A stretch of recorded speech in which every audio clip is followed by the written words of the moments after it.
রসুলের আদর্শকে লালন পালন করা, ব্যক্তি জীবন, পারিবারিক জীবন, সামাজিক জীবন, রাষ্ট্রীয় জীবন, রাজনীতির জীবন, বিপ্লবের জীবন, জিহাদের জীবন।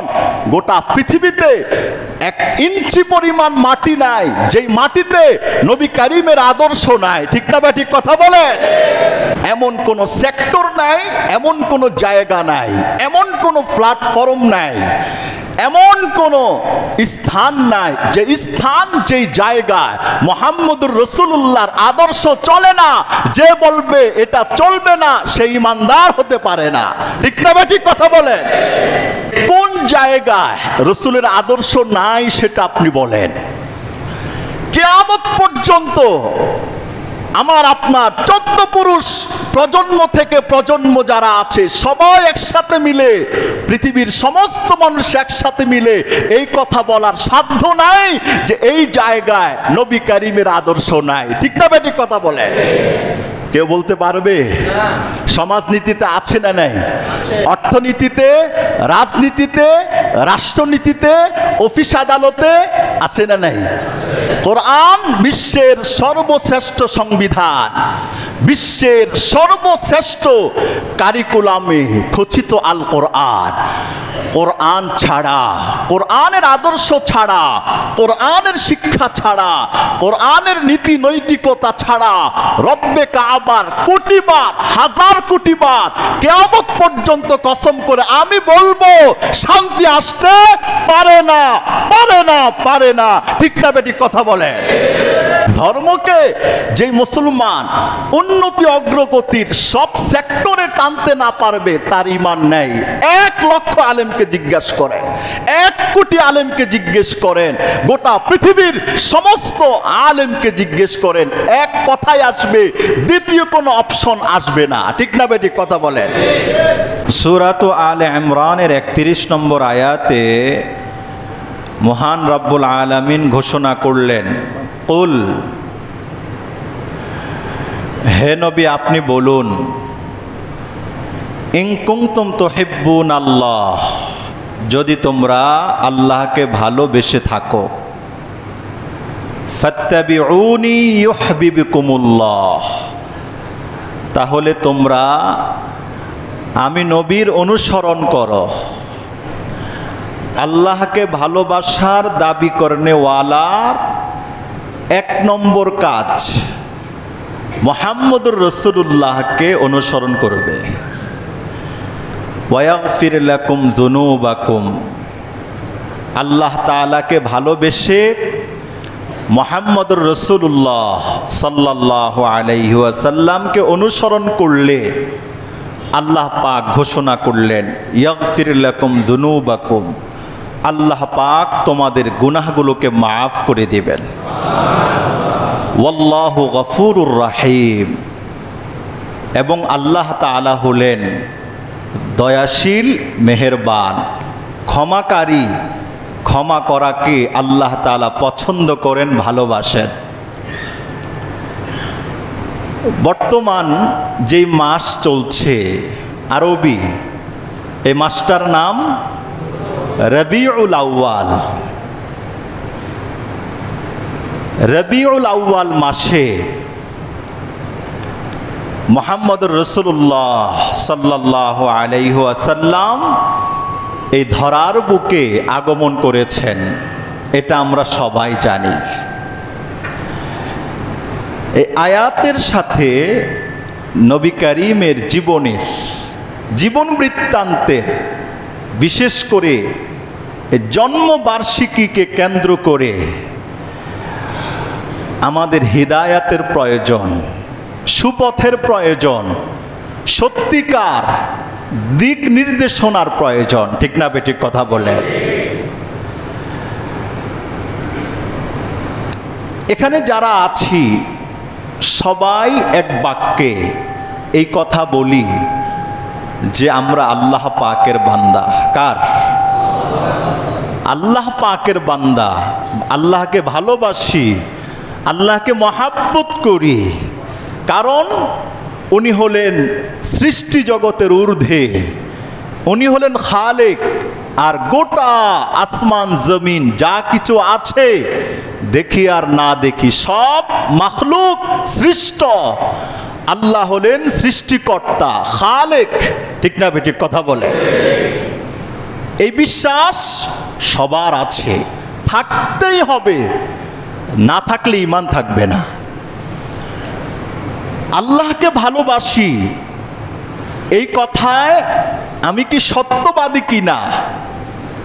একজন ব্যক্তি নামাজ পড়ে না, সে নিজেকে বলে আমি নামাজি। এলাকার মানুষ কি বলবে তাকে? মিথ্যাবাদী। একজন মানুষ হজ করে নেয়, নামের শুরুতে লাগায় আলহাজ, এলাকার মানুষ তাকে বলবে মিথ্যাবাদী। একজন মানুষ দান খয়রাত করে না, নামের শুরুতে লাগায় দানবীর, এলাকার মানুষ তাকে বলবে মিথ্যাবাদী। একজন মানুষ সমাজ সেবা করে না, কিন্তু নামের শুরুতে লাগায় বিশিষ্ট সমাজ সেবক, এলাকার মানুষ তাকে বলবে মিথ্যাবাদী। একজন মানুষ মিথ্যা কথা বলে, সত্য কথা বলে না, এলাকার মানুষ তাকে বলবে মিথ্যাবাদী।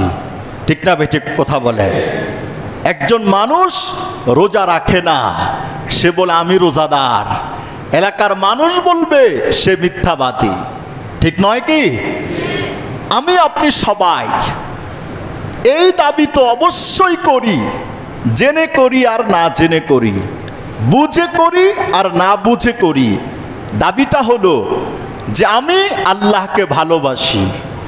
আপনারা ভালোবাসেন? কথা বলেন না কেন? সবাই বলেন। সবাই আল্লাহকে ভালোবাসি, এই দাবিতে বুঝি আর না বুঝি, ইচ্ছায় হোক অনিচ্ছায় হোক, এই কথায় এক বাক্যে দাঁড়ানো যে আমরা হলাম আল্লাহ পাকের বান্দা। উনি খালেক, খালেককে বান্দা হিসেবে অবশ্যই দুনিয়ার সব কিছুর চাইতে সবচেয়ে বেশি ভালোবাসতে হবে কি হবে না বলেন? এই ভালোবাসাটা পরিপূর্ণতায় পৌঁছে যাক, এই ভালোবাসাটা কমপ্লিট হয়ে যাক, এ ভালোবাসাটা পূর্ণাঙ্গ রূপে রূপান্তরিত হোক, এটা কি চাই আমরা? এই ভালোবাসাটা সত্যিকার অর্থেই হোক, আসল অর্থেই হোক, এই ভালোবাসাটা কোরআনের দিক দর্শনেই হোক, এই ভালোবাসাটা জান্নাত পর্যন্ত যাওয়ার উসিলা হোক, এটা সবাই চাই। যদি সবাই চাই তাহলে দেখি না যে এই কথার সাথে, ভালোবাসার দাবি করার সাথে মিস্টেক কোন জায়গায়, প্রাচীর কোন জায়গায়। আমরা সবাই এই কথায় এক বাক্যে, এক কথায় আমরা এটাকে সমর্থন করলাম। হ্যাঁ, আমি আমার এই কথার পরিপূর্ণতা অর্জন করার জন্যে রাসূল করিম আল্লাহ পাকের পক্ষ থেকে যেই শান্তির বার্তাবাহক হিসেবে পৃথিবীতে প্রেরণ করেছেন, শান্তির দূত হিসেবে মুহাম্মদুর রাসূলুল্লাহ সাল্লাল্লাহু আলাইহি ওয়াসাল্লাম হলেন শান্তির ডিব্বা, রহমতের ডিব্বা, বরকতের খাজানা, রহমতের গোডাউন। গোটা আসমান জমিন পুরাটাই নবী করিমের রহমতের নূরে নূরান্বিত হয়ে আছে। সুবহানাল্লাহ। ওয়ামা আরসালনাকা ইল্লা রাহমাতাল লিল আলামিন। হে রাসূল, আমি আপনাকে পৃথিবীতে পাঠিয়েছি গোটা আসমান জমিন নবমণ্ডল ভূমণ্ডলের জন্য রহমত স্বরূপ। রাসূল করিম আসমানের জন্যও রহমত, জমিনের জন্য রহমত, জমিনে যা কিছু আছে সব কিছুর জন্য রহমত। আমার 14 গোষ্ঠীর জন্য রহমত, 14 পুরুষের জন্য রহমত, পৃথিবীর সমস্ত মানুষের জন্য আমার নবী, আমার রাসূল রহমত। সুবহানাল্লাহ। নবী করিমের ইন্তেকালের সময় কাছাকাছি হলো, ফেরেশতা আসলেন। প্রত্যেক নবীর একটা স্বাতন্ত্রিক পার্সোনালিটি, মুআজিজা, বৈশিষ্ট্য ছিল এটা প্রত্যেক নবীর মৃত্যুর আগে ফেরেশতা নবীর সাথে সাক্ষাৎ করে বলতেন, আল্লাহ পাক আপনার কাছে আমাকে আপনার জানটা, পবিত্র আত্মাটা জান্নাতে নিয়ে যাওয়ার জন্য পাঠিয়েছেন। সুবহানাল্লাহ বলেন। সেই ধারাবাহিকতায় বিশ্ব পয়গম্বর মুহাম্মদুর রাসূলুল্লাহ সাল্লাল্লাহু আলাইহি ওয়াসাল্লামের কাছেও আসলেন, এসে বললেন যে আপনার জন্য অধিকার আছে, ইচ্ছা,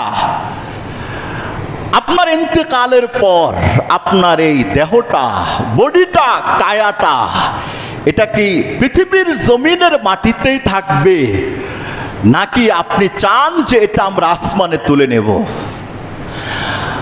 এই দুই অপশনের মধ্যে আল্লাহ পাকের রাসূল বলেছেন, যেই মাটিতে আমার গুনাহগার উম্মতরা বসবাস করবে, কিয়ামতের আগ পর্যন্ত আমি আমার গুনাহগার, আমি আমার স্পেশাল, আমি আমার বৈশিষ্ট্যওয়ালা উম্মত যেই মাটিতে থাকবে, আমার কবরটাও সেই মাটিতেই হবে। সুবহানাল্লাহ। আর কি চান? মুহাম্মদুর রাসূলুল্লাহর জন্য জীবন উৎসর্গ করে দেওয়ার জন্য আর কি চান? আর কি লাগবে? যেটা হলে আপনি বলবেন যে আমি পৃথিবীর সব কিছুর চাইতে নবীর জন্য দিওয়ানা, নবীর জন্য পাগল, নবীর জন্য মাস্তানা, নবীর জন্য জান প্রাণ সব কিছুকে বিসর্জন দিয়ে দিব। আর কি চান? কি লাগলে এই কথাটা বলবেন? কথা বলে ছাতা নেতা, পাতি নেতা, সুতা নেতা, নামাজ নাই, রোজা নাই, পর্দা নাই, পুশিদা নাই, হালাল নাই, হারাম নাই, এইরকম মানুষের জন্য আমি আমার তাজা প্রাণ বিলিয়ে দিতে পারি, রক্ত বিলিয়ে দিতে পারি, স্লোগান দিতে পারি। মুহাম্মদুর রাসূলুল্লাহর জন্য কেন পারবো না? সেই প্রশ্নই নিজের কাছে করা দরকার। ঠিক না বাদে কথা বলেন, কেন পারবো না? ওনার জন্য আপনার জান দিয়ে দিবেন, মুহাম্মদুর রাসূলুল্লাহর জন্য পারবেন না। আপনি মুহাম্মদুর রাসূলুল্লাহ আর ওনাকে কেমনে চিনেন, কেমনে জানেন? মুহাম্মদুর রাসূলুল্লাহ যে রাস্তা দিয়ে হাঁটতেন, ওই রাস্তায় যেই বালুকণা জুতার নিচে থাকতো, ও একটা বালুকে 1000 কোটি ভাগ করলেও আমরা নবী ছাড়া যাদের জন্য জান প্রাণ উৎসর্গ করি, 1000 কোটি ভাগের এক কণা বালুর সমানও তাদের মর্যাদা হবে না। ঠিক না? ঠিক কথা বলে। মুহাম্মদুর রাসূলুল্লাহর মান, মাকাম, মর্যাদা এত ঊর্ধ্বে, এত বেশি, এবং নবীর সাথে আমার জান্নাত সম্পৃক্ত। শুধু আল্লাহ আল্লাহ করলাম, নবীকে বাদ দিলাম, জান্নাতের জন্য নট এলাও। শুধু নবী নবী করলাম, আল্লাহ আল্লাহ বাদ দিলাম, জান্নাতের জন্য নট এলাও। সে জান্নাতে যাওয়ার কোনো পারমিশন পাবে না, কোনো দিন পাবে না, 1 সেকেন্ডের জন্য পাবে না। ঠিক না বেঠিক কথা বলে? আপনার মা বাবাকে আপনার হৃদয়ে যদি একটা পানির মুক্কার সমপরিমাণ জায়গা দিতে পারেন, আপনার প্রিয় মানুষকে, আস্থাভাজনকে, তাহলে আপনার হৃদয়কে মুহাম্মদুর রাসূলুল্লাহর ভালোবাসার জন্য জায়গা করে দিতে হবে আসমান জমিনের মতো প্রশস্ত হৃদয়। ঠিক না ঠিক কথা বলেন? এটা কি পারবো আমরা? এটা পারার নামই তো হলো মুসলমান, এটা পারার নামই হলো সে ইমানদার, এটা পারার নাম হলো সে রাসূলের সত্যিকার উম্মত। ঠিক না বেঠিক কথা বলেন? এবার আসুন অঙ্কে মিলাই, অঙ্কটা মিলে কিনা। যোগ অঙ্কে যদি বিয়োগ করি হবে না, বিয়োগকে যদি যোগ বানাই হবে না, লসাগুকে গসাগু, গসাগুকে লসাগু, এগুলোকে আবার জ্যামিতিতে নিয়ে যাই হবে না। যে অঙ্ক যেইভাবে সাজানো হয়েছে ওটা ওভাবেই করলে 10-এ 10 পাওয়া যায়, 100-এ 100 পাওয়া যায়। ঠিক না বেঠিক কথা বলে? আল্লাহকে ভালোবাসার দাবিদার সবাই, আল্লাহ বলেছেন তুমি তোমার কথায় যদি প্রকৃত অর্থের সত্যবাদী হতে চাও, ফাত্তাবিউনি, আমি নবীকে অনুসরণ করলেই তুমি সত্যবাদী হবে। আমি নবীর ইক্তেদা করবা, অনুসরণ করবা। রসুলের অনুসরণ, রসুলের ইতাআত, রসুলের আদর্শকে লালন পালন করা। ব্যক্তি জীবন, পারিবারিক জীবন, সামাজিক জীবন, রাষ্ট্রীয় জীবন, রাজনীতির জীবন, বিপ্লবের জীবন, জিহাদের জীবন। গোটা পৃথিবীতে 1 ইঞ্চি পরিমাণ মাটি নাই যেই মাটিতে নবী কারীমের আদর্শ নাই। ঠিক না ঠিক কথা বলেন? পৃথিবীতে বললাম, বাংলাদেশ বলি নাই, পৃথিবীতে বললাম। এমন কোন সেক্টর নাই, এমন কোন জায়গা নাই, এমন কোন প্ল্যাটফর্ম নাই, এমন কোন স্থান নাই যে স্থান, যেই জায়গায় মুহাম্মদুর রাসূলুল্লাহর আদর্শ চলে না। যে বলবে এটা চলবে না, সে ঈমানদার হতে পারে না। ঠিক না ঠিক কথা বলেন? এবার আপনি আমাকে প্রশ্ন করেন যে হুজুর কোন জায়গায় রসুলের আদর্শ চলে? আমি বলবো উল্টা পাল্টা প্রশ্ন করব। দ্বিতীয় প্রশ্ন, প্রতি প্রশ্ন, যে কোন জায়গায় রসুলের আদর্শ নাই সেটা আপনি বলেন। কিয়ামত পর্যন্ত আমার আপনার 14 পুরুষ প্রজন্ম থেকে প্রজন্ম যারা আছে সবাই একসাথে মিলে, পৃথিবীর সমস্ত মানুষ একসাথে মিলে এই কথা বলার সাধ্য নাই যে এই জায়গায় নবী কারীমের আদর্শ নাই। ঠিক না বেঠিক কথা বলে? কেউ বলতে পারবে? সমাজনীতিতে আছে না নাই? অর্থনীতিতে, রাজনীতিতে, রাষ্ট্রনীতিতে, অফিস আদালতে আছে না নাই? সব শুনতেই তো মজা লাগে যে নবী নামাজ পড়তেন, নামাজ পড়ি, নবী রোজা রাখতেন, রোজা রাখি। মজাই তো লাগে। নামাজের এই সওয়াব, রোজার এই সওয়াব, নামাজ পড়লে এই লাভ, হজ করলে এই লাভ, যাকাত দিতে এই লাভ। যদি বলি হ্যাঁ, অর্থনীতিটাও ইসলামিক স্ট্রাকচারের মধ্যে আনতে হবে, তখনই বলে সব জায়গায় ধর্ম নিয়ে ধর্মকে টেনে আনা যায় না। আচ্ছা, এইরকম মানুষ বলার আছে না নাই? মুসলমান, মুসলমান ইমানদার, কোরআন বিশ্বের সর্বশ্রেষ্ঠ সংবিধান। ইমান আসেনি এটার উপরে? কোরআন বিশ্বের সর্বশ্রেষ্ঠ সংবিধান, বিশ্বের সর্বশ্রেষ্ঠ কারিকুলামে খচিত আল কোরআন। কোরআন ছাড়া, কোরআনের আদর্শ ছাড়া, কোরআনের শিক্ষা ছাড়া, কোরআনের নীতি নৈতিকতা ছাড়া রব্বে কাবার কোটিবার, হাজার কোটিবার, কিয়ামত পর্যন্ত কসম করে আমি বলবো শান্তি আসতে পারে না, পারে না, পারে না। ঠিক না বেঠিক কথা বলে? আল্লাহু আকবার। কেন? কারণ সব সমস্যার সমাধান দিতে পারে আল কোরআন। এই জায়গায় আমরা ধরা যে সব জায়গায় কোরআন নিতে রাজি নই, সব জায়গায় কোরআন ফলাও করতে রাজি না, আমরা সব জায়গায় রসুলের আদর্শকে টানতে রাজি না। আমি ইহুদির কথা বলছি না, খ্রিস্টানের কথা বলি না, বেঈমানের কথা বলছি না, মুসলমানের কথা, মুরতাদের কথা বলছি না। এই কথাগুলো নামাজি মুসলমানরাই বলে থাকে। ঠিক না বেঠিক কথা বলেন? ঈমান থাকবে না। ঈমান কারো বাপদাদার পৈতৃক সম্পত্তি নয়। মন চাইলে কিনলাম, 1 কেজি ঈমান দেন আমারে। বাজারে গিয়ে কি ঈমান কিনা যায়? তেল কিনা যায়, চাউল কিনা যায়, ডাউল কিনা যায়, ঈমান কিনা যায় না। ঈমান এত জিনিস, এটা কিনা যায় না, পৈতৃক সম্পত্তি নয়। ঈমান আল কোরআন। আমাদের সবার ঈমান ঠিক আছে কিনা এটা সিদ্ধান্ত দিবে কোরআন এবং সুন্নাহ। ঠিক না বেঠিক কথা বলেন? আল্লাহ রাসূলের হাদিস সিদ্ধান্ত দিবে। ধর্মকে যেই মুসলমান উন্নতি অগ্রগতির সব সেক্টরে টানতে না পারবে তার ঈমান নেই। 1 লক্ষ আলেমকে জিজ্ঞেস করেন, 1 কোটি আলেমকে জিজ্ঞেস করেন, গোটা পৃথিবীর সমস্ত আলেমকে জিজ্ঞেস করেন, এক কথাই আসবে, দ্বিতীয় কোনো অপশন আসবে না। ঠিক না বেঠিক কথা বলেন? ইন কুনতুম তুহিব্বুনাল্লাহ, যদি তোমরা আল্লাহকে ভালোবাসো, ফাত্তাবিউনি ইউহাবিবিকুমুল্লাহ, আমি নবীকে অনুসরণ করবা। শুধু এটা না নবীকে ভালোবাসি গিয়ে নামাজ পড়ি, শুধু এটা না নবীকে ভালোবাসি গিয়ে দুরূদ শরীফ পড়ি।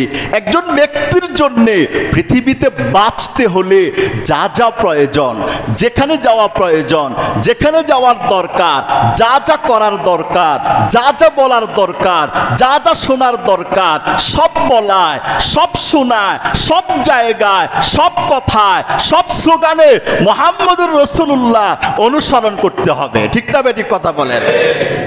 এটা ছাড়া বিকল্প কোনো উপায় নাই। হাজারো টকশো হয়, দিনের পর দিন, রাতের পর রাত, গোটা পৃথিবীর চিন্তকরা, চিন্তাবিদরা, কত চিন্তা তাদের মাথায়, কত ধ্যান ধারণা।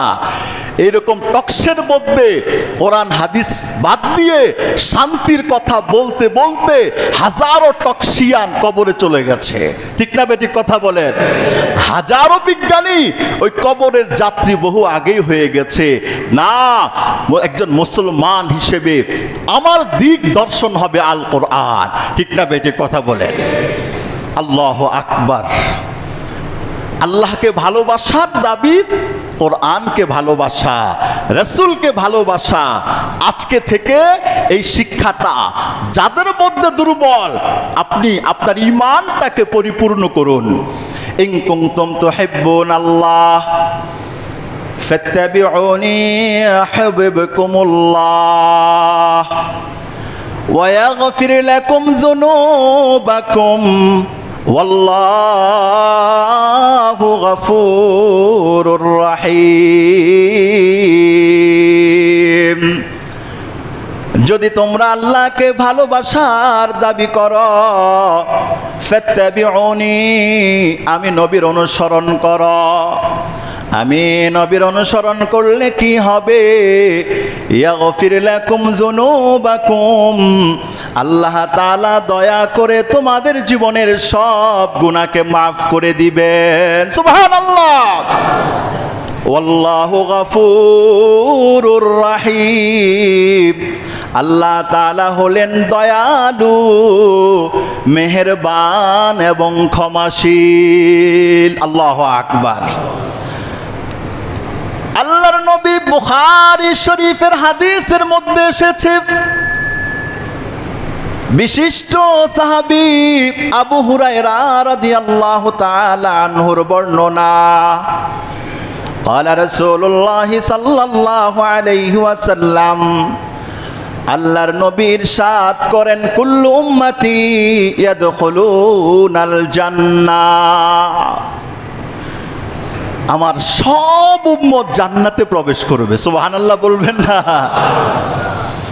আল্লাহর নবী বললেন, আমার সব উম্মত জান্নাতের মধ্যে প্রবেশ করবে, ইল্লা মান আবা, তবে যে অস্বীকারী আল্লাহ তাআলা তাকে জান্নাতে প্রবেশ করাবেন না।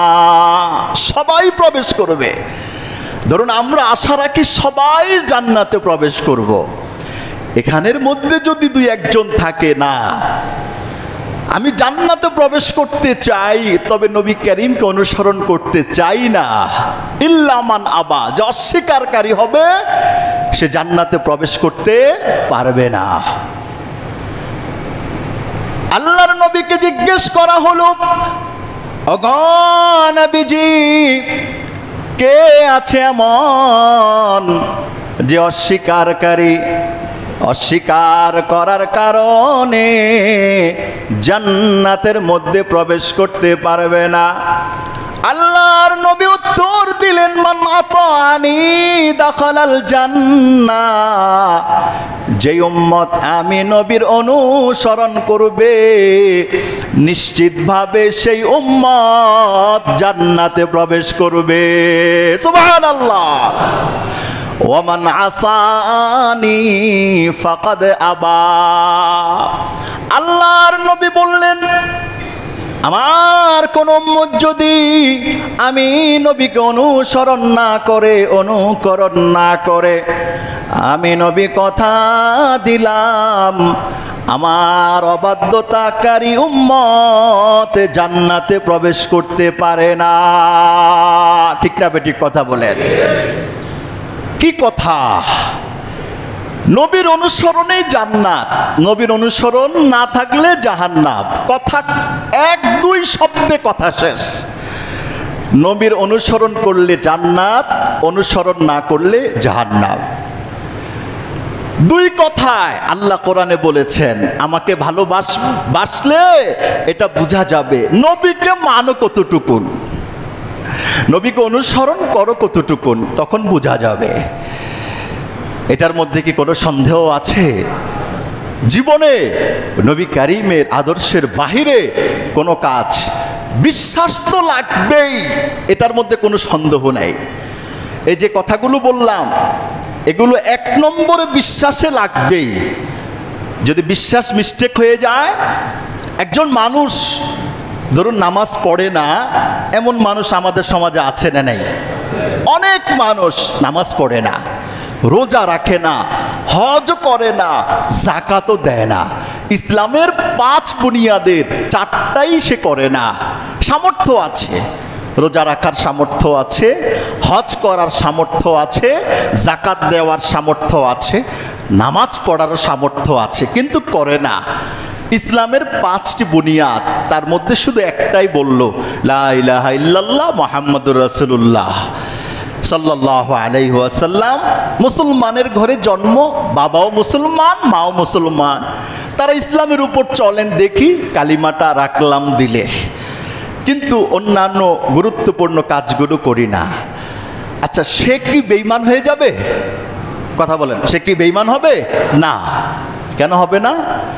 হ্যাঁ, বেঈমান না হওয়ার স্রোত হলো নামাজ পড়তে হয়, পড়লে লাভ, না পড়লে লস, এটার মধ্যে 100 বিশ্বাস আছে। রোজা রাখলে লাভ, না রাখলে লস, 100 বিশ্বাস আছে। হজ করলে লাভ, না করলে লস, 100 বিশ্বাস আছে। যাকাত দিলে লাভ, না দিলে লস, 100 বিশ্বাস আছে। কিন্তু করে না কেন? শয়তানে করতে দেয় না, শয়তানকে বন্ধু বানিয়েছে, কুমন্ত্রণায় করে না, অবহেলায় করে না, অলসতায় করে না, কিন্তু তার বিশ্বাস ঠিক আছে। বলতে হবে সে মুসলমান, ইমানদার বটে, তবে ইমানদার গুনাহগার। কেন? সে এই গুরুত্বপূর্ণ ফরজ বিধান সামর্থ্য থাকা সত্ত্বেও পালন করছে না। ঠিক না বেঠিক কথা বলেন? আচ্ছা, যদি তা সে এটা বলে, আরে রোজা রেখে কি হবে? আর রোজা রেখে কে কি করছে আজ পর্যন্ত? রোজা রাখা এক আমল, বিশ্বাস করা আরেক আমল। রাখা তো দূরের কথা, বিশ্বাসের মধ্যে আঘাত করছে সে। ঈমান আছে? নামাজ পড়ে কে কি করছে? আপনি একজনকে ডাকলেন, ভাই আসেন নামাজ পড়ি, বললেন নামাজ পড়ে জীবনে কে কি করছে? নামাজ পড়ে কিছুই হবে না, আগে নিজের কাজ নিজে গোছাও। আচ্ছা, ঈমান আছে? নামাজ পড়া তো দ্বিতীয় স্তরের কাজ, প্রথম স্তরের বিশ্বাসেই তার আঘাত। ভাই হজ করবেন না আপনি? আপনি এত টাকার মালিক, সবাই হজ করে, অল্প টাকায়ও হজ করে, অল্প মালিক সেও হজ করে। আপনার যেই টাকা, ইচ্ছে করলে তো প্রত্যেক বছর একবার গিয়ে আল্লাহর দরবারে হাজিরা দিতে পারে। সে বলল, আরে হজ করে এত টাকা নষ্ট করে কি লাভ? আচ্ছা, ঈমান আছে? হজ তো দূরের কথা, কিন্তু হজের বিশ্বাসের মধ্যে কুঠার আঘাত করছে, তার ঈমান নাই। পূর্ণ কোরআন মানতে পারেন আর না পারেন, বিশ্বাসের মধ্যে যদি আপনার ঘাটতি থাকে, ঈমান, আমিও ঈমানদার হতে পারবো না। একটা হলো বিশ্বাস, আরেকটা হলো বিশ্বাসের পরে কাজটাকে সম্পাদন করা। একজন মুমিনের জন্য এই দুটার সম্পূরক হওয়া প্রয়োজন, দুটাই মিলবন্ধনে আসা প্রয়োজন। ঠিক না বেঠিক? আপনারা না আসলে আমি কিন্তু ইমাম না, আর আমি আসলে, আপনারা আসলেন, আমি না আসলাম, তারপরেও কিন্তু আপনারা মুসল্লি না। কেন? মুসল্লি হওয়ার জন্য ইমাম লাগবে, আর ইমাম হওয়ার জন্য মুসল্লি লাগবে। ঠিক না বেঠিক? আপনারা মুসল্লি কখন হবেন? আমার পিছনে নামাজ পড়ছেন, ইমাম সাহেবদের পিছনে নামাজ, আপনি মুসল্লি। কেন? ইমামের পিছনে যে ইক্তেদা করে মুক্তাদি হয়, মুক্তাদি মুসল্লি হয়। ঠিক না বেঠিক কথা বলেন? আর আপনারাও যদি না আসেন, না পড়েন, আমি যদি একা একা পড়ি তাহলে আমি ইমাম না, আর নামাজ পড়লাম, নামাজ ফরজ। ঠিক এরকম ভাবে শরীয়তের প্রত্যেকটা বিষয় দুটি পার্ট। একটি হলো এটাকে কার্যে বাস্তবায়িত করে দেখানো, আরেকটা হলো এটাকে বিশ্বাসে রূপান্তরিত করা।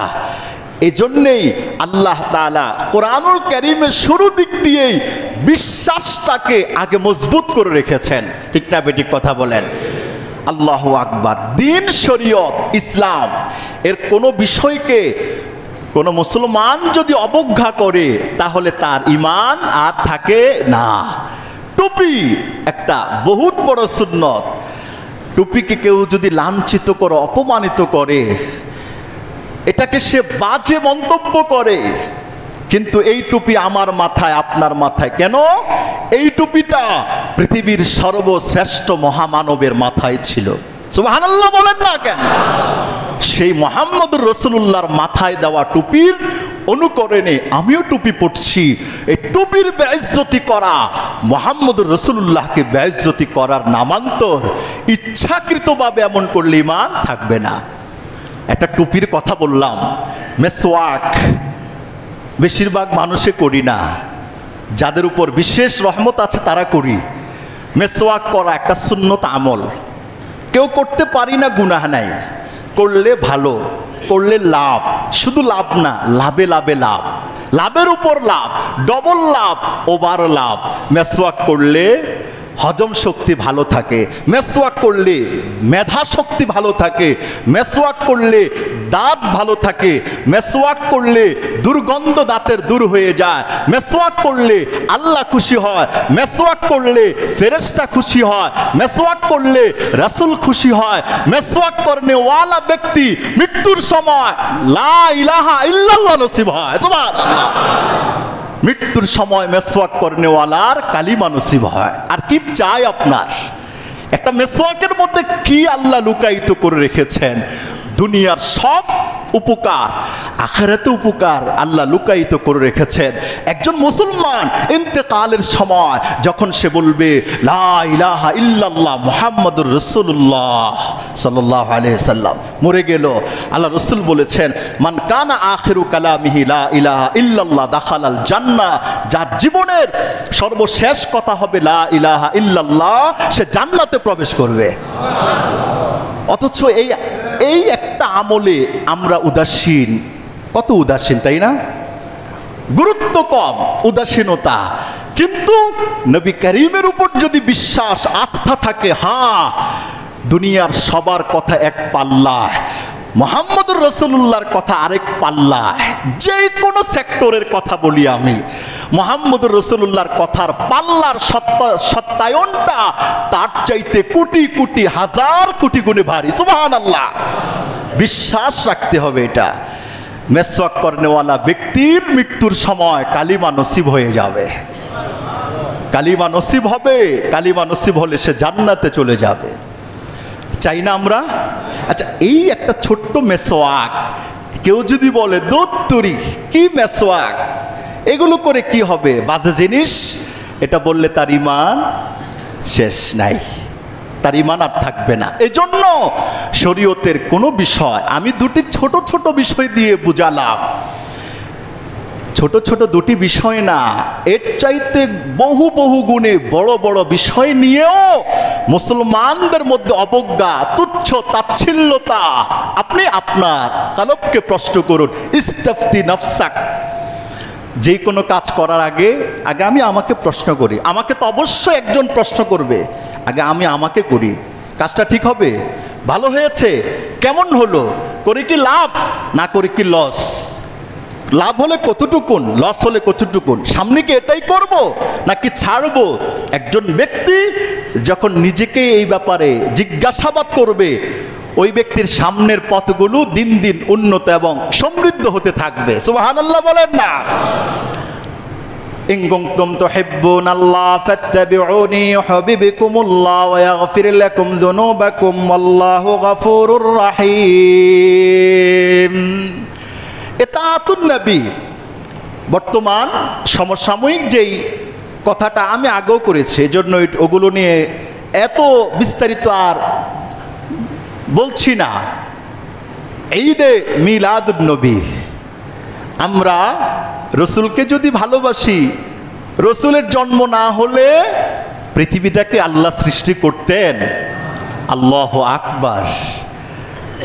রসুলের মিলাদুন নবীকে আমরা মহাব্বত করি, রসুলের দুরুদুন নবীকে আমরা মহাব্বত করি। আচ্ছা, একজন মানুষ যদি বলে আমি রসুলকে ভালোবাসি, সে রসুলের জীবনীর কোন জিনিসটা ফেলতে পারে? কোন জিনিসটা ফেলতে পারে না, ফেলতে পারে না। মিলাদুন নবী, নবী করিমের জন্ম সংক্রান্ত ইতিহাসকে মিলাদুন নবী বলা হয়। দুরুদুন নবী, প্রত্যেক নামাজের আখিরি বৈঠক দুরূদ শরীফ পড়া হয় কি হয় না? দুরুদুন নবী, যেই বান্দা, যে উম্মত রসুলের উপর দুরূদ শরীফ পড়ে, আমি দুরুদুন নবী আদায় করলাম। যেই মানুষটা রসুল করিমের জন্ম সংক্রান্ত বিভিন্ন অলৌকিক বিষয় নিয়ে আলোচনা করবে, এটাকে বলা হয় আমি মিলাদুন নবীর আলোচনা করলাম।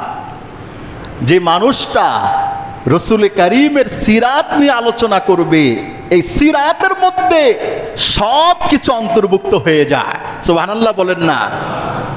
মিলাদুন নবী এটা পালন করার কোনো বিষয় না, বাস্তবায়ন করার বিষয় না, এটা আদায় করার কোনো বিষয় না। মিলাদুন নবী মানে, মিলাদ মানে জন্ম, নবী মানে নবী মুহাম্মদুর রাসূলুল্লাহ সাল্লাল্লাহু আলাইহি সাল্লাম। মিলাদুন নবীর অর্থ হলো নবী করিম সাল্লাল্লাহু আলাইহি ওয়াসাল্লামের জন্ম। আচ্ছা, এইবার যে আমরা বলি যে হুজুর আসেন ঘরে মিলাদ আছে, মানে কি? হুজুর আসেন ঘরে মিলাদ আছে, মিলাদ মানে কি? আপনি একটা দোকান করলেন, একটা ঘর করলেন, একটা ফ্ল্যাটে উঠলেন, একটা বাড়ি করলেন, আব্বা আম্মার জন্য দোয়া, মুরব্বীদের জন্য দোয়া, এটার সাথে মিলাদের কি সম্পর্ক? আমরা তো বুঝি না এটা। আচ্ছা, আপনি কি হুজুরকে ঘরে নিয়ে এই কথা বলেন যে হুজুর আসেন মিলাদ আছে? তো মিলাদ আছে মানে জন্ম আছে। ঘরে কার জন্ম হবে? হয়তো বা বিবির সন্তান হবে, হয়তো বা বিবির মেয়ের সন্তান হবে, অথবা পুত্রবধূর সন্তান হবে, কেউ না কেউ একজন হবে। হুজুর আসেন ঘরে মিলাদ আছে। আচ্ছা, যাওয়ার পরে দেখলাম কারো সন্তান হয় না, তো বললাম ভাই মিলাদ আছে, বলছেন হুজুর একটু দোয়া। কেন এই দোয়া? তো মিলাদ তো মানে জন্ম। আপনি যদি মিলাদকে মিলাদের জায়গা রাখতে চান, তাহলে বলতে হবে হুজুর আপনাকে দাওয়াত দিয়ে আনলাম, আমাদের ঘরে নবী করিমের জন্ম সংক্রান্ত যেই সমস্ত ঘটনাগুলো আছে আমাদেরকে একটু শোনান, আমরা এগুলো শুনে ঈমান তাজা করি। কিন্তু আমরা তো এটা করি না। এই শব্দটাই এই জায়গায় চয়ন করাটা ভুল। আব্বাকে আম্মা ডাকলে যেমন ভুল, ভাইকে বোন ডাকলে যেমন ভুল, শিক্ষককে ছাত্র ডাকলে যেমন ভুল, এই জাতীয় আয়োজনগুলোতে আমরা যে ডাকি হুজুর আসেন মিলাদ আছে, ঠিক এটাও ভুল। বলতে হবে কি হুজুর আসেন দোয়ার অনুষ্ঠান আছে। কিসের অনুষ্ঠান? দোয়ার অনুষ্ঠান। এটা শুধরাই না কেন আমরা? আমি তো এটা অনেক আগেও বলেছি, কিন্তু শুধরাই না। তারপরেও হুজুর মিলাদ আছে চলেন, এই যে একটা শব্দ, এটা ভুল, ভুল পরিভাষা। বলবেন দোয়া আছে, মুনাজাতের আয়োজন আছে, দোয়ার সাথে দুরুদের সম্পর্ক আছে। কোন দোয়ায় নবী করিমের উপর যদি দুরূদ শরীফ না পড়া হয়, আল্লাহ রসুল বলেছে ওই দোয়া আসমানে উঠে না। আমরা কি করি? গিয়ে আমরা দুরূদ শরীফ পড়ি, সূরা ফাতিহা পড়ি, সূরা ইখলাস পড়ি, হ্যাঁ, এরপরে আমরা নবীর সামনে দুটি কথা বলি, কাওয়ালি গাই, গাওয়ার পর দোয়া করি। আচ্ছা, মিলাদের কিছু আছে এখানে? কথা বলেন না কেন? মিলাদের কিছু আছে? কিছুই তো নাই এখানে। এটা একটা গলত মশহুর, ভুল প্রসিদ্ধ হয়ে গেছে। কাজ করি দোয়া, বলি মিলাদ। মিলাদুন নবী মানে নবী করিমের জন্ম সংক্রান্ত ইতিহাস, জন্ম সংক্রান্ত কাহিনী, জন্ম সংক্রান্ত ঘটনা। নবী করিম যখন জন্মগ্রহণ করলেন, এটা কি বাস্তবায়ন করা যাবে? আচ্ছা, আপনার জন্ম আমি বাস্তবায়ন করব কেমনে? তাইলে ওই জায়গায় আমার আবার জন্ম নিতে হবে? কথাই বলেন না, সহজ কথা তো। জন্ম কি বাস্তবায়ন করা যায়? নবী করিম যখন জন্মগ্রহণ করলেন, ধরুন এরকম বহুত আশ্চর্য ঘটনা ঘটেছে। রাজপ্রাসাদ ভেঙে গেছে, আগুন নিভে গেছে, খতনা করা অবস্থায় আসছে, সেজদা দেওয়া অবস্থায় আসছে।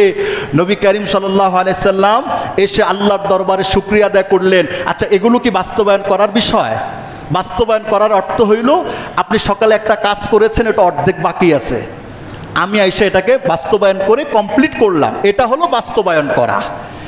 আর জন্ম, এটা কি বাস্তবায়ন করা যায়? পৃথিবীতে মানুষের জন্ম কয়বার হয়? একবার হয়। জন্ম বাস্তবায়ন করা যায় না, জন্ম পালন করা যায় না, জন্ম এটা আদায় করা যায় না। নামাজ আদায় করা যায়। রসুল নামাজ পড়েছেন, রসুলের নিয়মে আমরা নামাজ পড়ি। আসেন ভাই নামাজ বাস্তবায়ন করি, আসেন ভাই নামাজ পড়ি, আসেন ভাই নামাজ আদায় করি। হ্যাঁ, এটা করা যায়, নবী করেছেন, করতে বলেছেন, আমরা করি। নবী কি বলছেন যে আমার জন্মের মতো তোমরাও জন্মগ্রহণ করবা? এটা বলছেন নাকি? এটা বাস্তবায়ন করা যাবে? ছিল মুহাম্মদ রাসূলুল্লাহর শানের সাথে অলৌকিক ঘটনাবলী সমৃদ্ধ। এটা আমি আপনি আজকে বাস্তবায়ন করব কিভাবে? এজন্য ঈদে মিলাদুন নবী এটা আলোচনার বিষয়, ভক্তির বিষয়, সওয়াবের বিষয়। করতে পারলে ভালো, শুনতে পারলে ভালো। নবীর কথা না শুনলে কাটটা শুনবো, নবীর জন্মের ইতিহাস না জানলে কাটটা জানবো, দুনিয়ার হাবিজাবি মানুষেরটা জানবো। হ্যাঁ, এটা ঠিক আছে, কিন্তু ঈদে মিলাদুন নবী আসলে ঈদে মিলাদুন নবী পালন করতে হবে। বড় বড় র্যালি আছে, এরপরে ডোল তবলা, নামাজ নাই, রোজা নাই, পর্দা নাই, পুশিদা নাই, মাইলের পর মাইল যা কিছু দেখি, এই কোরআনের যে আয়াত পড়ে শোনালাম এটার সাথে কোনো সম্পর্ক নাই। ঠিক না বেটি? কথা বলেন না কেন? এটার সাথে কোনো সম্পর্ক নাই। এগুলো সব শরীয়ত গর্হিত কাজ, হারাম কাজ, নাজায়েজ কাজ। কোরআন হাদিসের ভুল ব্যাখ্যা, অপব্যাখ্যা, কোরআন হাদিসকে বিতর্কিত করা ছাড়া আর কিছু নয়। আবেগ দিয়ে ইসলাম চলে না, মনে রাখেন এটা। আবেগ দিয়ে ইসলাম চলে না, ইসলাম কোরআন হাদিস দিয়ে চলে। তবে কোরআন হাদিসকে সামনে রেখে আবেগও লাগবে, ভালোবাসাও লাগবে, কিন্তু কোরআন হাদিসকে বাদ দিয়ে আবেগের নাম ইসলাম নয়। ঠিক না বে ঠিক? চামড়ার মোজা সবাই পড়ি তো না, মাঝে মাঝে পড়ি না? আচ্ছা, চামড়ার মোজার উপর মাসে করা জায়েজ আছে না নাই? আপনি অজু হাত পা ধুলেন, মুখ ধুলেন, চামড়ার মোজা, দুই পা ঢাকা, শুধুমাত্র 3 আঙ্গুল দিয়ে এই যে ডান পায়ের উপরে একটু এভাবে লাগালেন, বাম পায়ের উপর একটু লাগালেন, পুরা পা ধুইতে হইল না, আপনার অজু হয়ে গেছে। এই অজু দিয়ে যত নামাজ পড়বেন তত নামাজ হবে। আচ্ছা, আকল বলে কি? মোজা পড়লে মাসে করা জায়েজ, ঠিক আছে, তবে হাঁটি তো আমরা পায়ের তলা দিয়ে, কিন্তু মাসে করি পায়ের উপরে, কারণটা কি? হযরত আলী রাদিয়াল্লাহু তাআলা বলছেন, লাউ কানাদ দীনু বিররায়, দিন যদি মানুষের আবেগ দিয়ে চলতো, মানুষের আবেগ তাড়িত হয়ে শুধু দিন মানতো, লাকানা আসফালুল খুফফি লিল মাসহি আলা আলা যাহির। বলছেন মোজার নিচে মাসে করাটাই যুক্তিসঙ্গত ছিল, উপরে মাসে করার দরকার ছিল না। উনি বললেন কেন? আমি রসুলকে দেখেছি, রসুল সাল্লাল্লাহু আলাইহি সাল্লাম মোজা মাসে করতে গিয়ে পায়ের তলা মাসে করেন নাই, পায়ের উপরে মাসে করছেন। হাঁটে নিচ দিয়ে মাসে করলাম উপর দিয়ে, আপনার আবেগ বলে মাসেটা তো নিচ দিয়ে দরকার, উপর দিয়ে করলে কি লাভ? আল্লাহ পাকের রসুলের সাহাবী বলেছেন, আমি রসুলকে এইভাবেই মাসে করতে দেখেছি। এজন্য দিন ইসলাম আবেগ দিয়ে চলে না, দিন ইসলাম দলিল দিয়ে চলবে, কোরআন দিয়ে চলবে, হাদিস দিয়ে চলবে। মন গড়া ইসলাম পালন করা যাবে না। ঠিক না বেটে? কথা বলেন। আল্লাহ তাআলা এই কথাগুলো আমাদেরকে বুঝার, আমল করার তৌফিক দান করুক। নবী করিম বাৎসরিক কোন আমল করেন নাই। জন্মবার্ষিকী, মৃত্যু বার্ষিকী তো ইসলামেই নাই।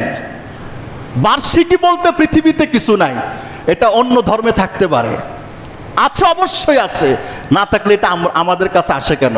নবী করিম বলছেন শেষ জমান এমন হবে আমার উম্মতেরা ইহুদি নাসারাদেরকে কদমে কদমে অনুসরণ করবে, কদমে কদমে অনুসরণ। আপনি যেখানে পা দিলেন আমিও সেখানে, এরপরের পা যেখানে আমিও সেখানে। নবী করিম বলে গেছেন আমার উম্মতেরা শেষ জমানায় ইহুদি নাসারাদেরকে কদমে কদমে অনুসরণ করবে। হ্যাঁ, জন্মবার্ষিকী মৃত্যুবার্ষিকী পালন করা রেওয়াজ আছে, তবে ইসলাম ধর্মে নাই, এটা ভিন্ন ধর্মে আছে। তা আমি মুসলমান হয়ে আমি জন্মবার্ষিকী পালন করি কেমনে, মৃত্যুবার্ষিকী পালন করি কেমনে? জায়েজ হলে একবার না 1000 বার করব, 1,00,000 বার করব, সকলকে করতে বলবো। শুধু করতে বলবো না, আপনি করলে আমি অবশ্যই যাব। কিন্তু এটা কি আছে ইসলামে? না, এটা ইসলামে নাই জন্মবার্ষিকী। আবার সেটা মুহাম্মদ রাসূলুল্লাহর জন্মের সাথে সম্পৃক্ত করার অর্থ হলো বহুত বড় গুস্তাখি এবং বেয়াদবি ছাড়া আর কিছু নয়। এ কথাটা বুঝতেছি তো ভাই?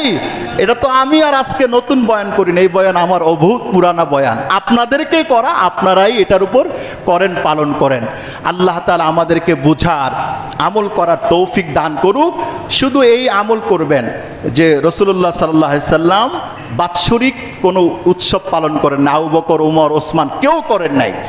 ওনারা না করলে আমরা করব কেন? নবী করিম বলেছেন, আমি বাৎসরিক সোমবারে রোজা রাখি না। জিজ্ঞেস করা হলো, ইয়া রাসূলুল্লাহ, আপনি যে সোমবারে রোজা রাখেন কেন?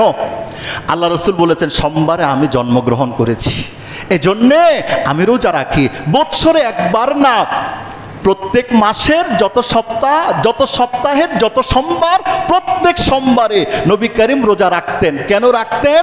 এই দিনে আল্লাহর রসুল জন্মগ্রহণ করেছেন, আল্লাহর রসুলকে নবুয়তি দিয়েছেন, রিসালাত দিয়েছেন, এই জন্য নবী রোজা রাখতেন। আমি একদিনেই নবীর নামে হাউহু করে শেষ, আর পূর্ণ বছর নবীর আদর্শের সাথে কোনো সম্পর্ক নাই, এটা নবী প্রেম হয় না। ঠিক না বেটি? কথা বলেন। পারলে আপনি প্রত্যেক সোমবারে রসুলের অনুসরণে রোজা রাখেন, সারা জীবন রাখেন, মৃত্যুর আগ পর্যন্ত রাখেন, কোনো অসুবিধা নাই। নবী রাখতেন, আমিও রাখি, নবীর অনুসরণে রাখি। বুঝলাম তো ভাইয়েরা? আল্লাহ তাআলা আমাদেরকে এই কথাগুলো বোঝার, আমল করার তৌফিক দান করুক। সবাই বলুন আমিন।